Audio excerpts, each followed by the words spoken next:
Fancy Nancy Pelosi. Looks like she's hiding something. I don't know if you guys saw this latest conference, but something that every American needs to know about what Nancy Pelosi and her husband Paul have been up to. So here we go. This is out of Becker News. Got to watch the grin melt from Pelosi's face when she's finally confronted on her insider trading. So a reporter, and you can't hear the audio really well. I'll try to juice it up in post-production, but here's the quote in case you missed it.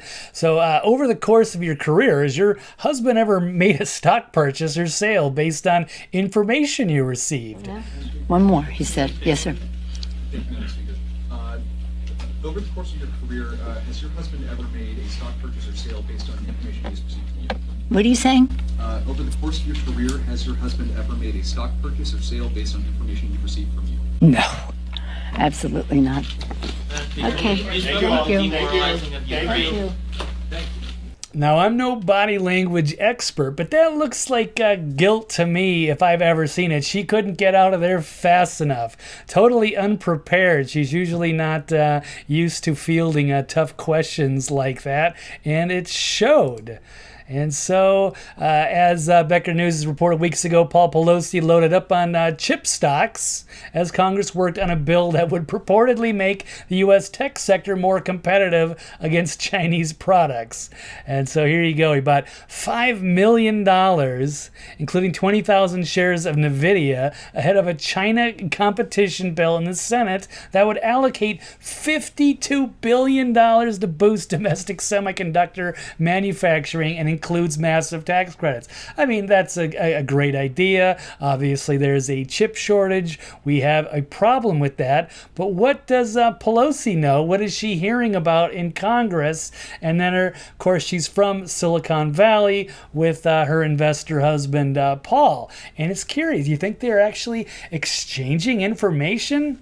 It seems really obvious. Can't prove it, but it does seem she's got quite the track record, which we'll get to. So Pelosi's investment in NVIDIA, one of the biggest semiconductor manufacturers in the world, drew immediate scrutiny. Certainly raises the specter that Paul Pelosi could have access to some insider legislative information, according to Craig Holman, a government affairs lobbyist.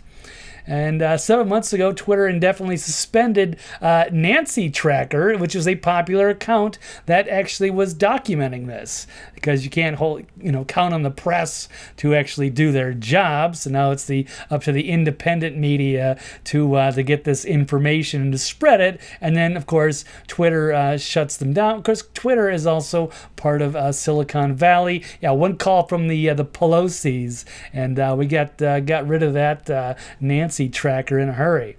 So, and here it is. This is mind-blowing. This is from October, because this account is no more, apparently. So they don't want this kind of they don't want people finding this type of information. But apparently the Pelosis are like the greatest investors in the world, and here it is. Here is the list.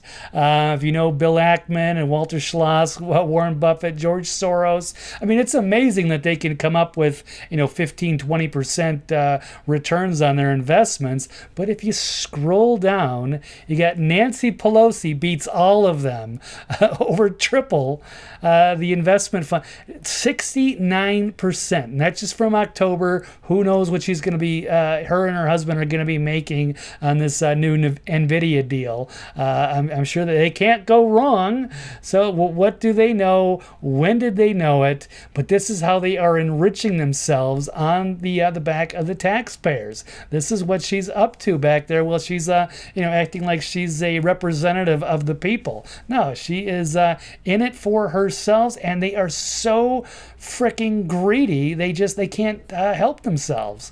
So the tracker shows Nancy Pelosi's not only an adept political opportunist, she is one of the best investors in the world. Yeah, imagine pulling down almost 70% investment return. It's amazing, putting your money in the bank and getting 70% return. It's impossible, you would think, unless there's something going on. It screams of insider trading. It's breathtaking, and it needs to stop. So or they're a truly talented family, and I'm really sorry for Dare speaking out against this, but it seems like that somebody should be answering some serious questions, and the people deserve to know what's going on. And we have one of the exciting firebrand freshman representatives, Lauren Boebert out of Colorado, who was happy to call this out and calls her Fancy Nancy with some explaining to do. And I will leave you with that and that quick video, and I'm out. I will see you next time. Thank you all for listening, and take care. Alrighty, let's get this straight. Paul Pelosi gets out of jail from his DUI just in time to buy 20,000 shares of stock in a computer chip company. And now Fancy Nancy is bringing a $52 billion subsidy bill for these chip companies to the House floor. Shady, shady, shady.